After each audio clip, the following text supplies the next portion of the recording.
Hello and welcome everyone to the Ultimate Qiyana early game guide. Today we'll be covering everything for the first 5 minutes of the game that you need to know in order to be very consistent and smurf every single early game that you play on this champion and also on other assassins. The one question that I get the most is, Edo, what do I go in my runes? I think about runes in a very simple way. If Electrocute is better in the lane and they have at least 2 squishies, I'm running Electro. If Conqueror is better in the lane, I run Conqueror no matter what, because it scales really well and it helps me to create an advantage out of my lane. Next up, we have the items. Guys, what items do we go? I want to keep it simple and I just want to give you a build that is viable no matter what. These 2 item sets will work out for you in like 98% of the games. You run this page if you don't need serpents. If that's not the case, you go for this build right here. Now that we have the items out of the way, let's move on to the next topic. You don't waste time when the game starts. I want you to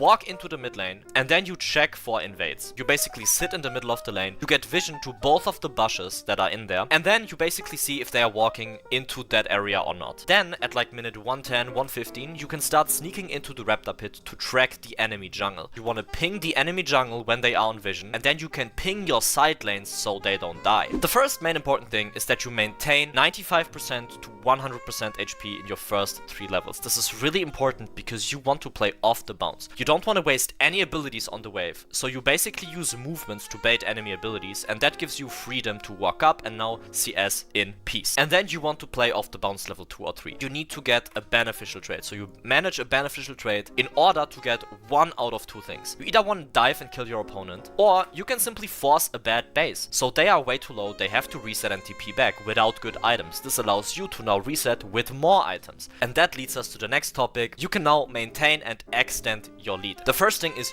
don't die on the first wave after your reset. So what we need to do is we need to re-establish vision on raptors, and the way to do that is by creating a bounce, so you can just push the wave in again, and after you push in the wave you can place a raptor ward, re-tracking the jungle, just knowing where they are. And then you have a decision to make, guys. Do you extend your lead through trades, or what you can also do is you can impact the map through strong side and jungle. The main important thing that you need to check is your top laner winning or are your bot laners winning? This is like the first question you need to ask yourself, strong side. And you do this after every single base. You never want to play into weak side. If one of your sides is weak and you play into them, that most of the time leads to losing fights because they are weaker than the opponent. So you really want to play on strong side always. The next thing is jungle. You always want to play around your jungler, guys. It is really crucial that you are aware of what your jungler wants to do.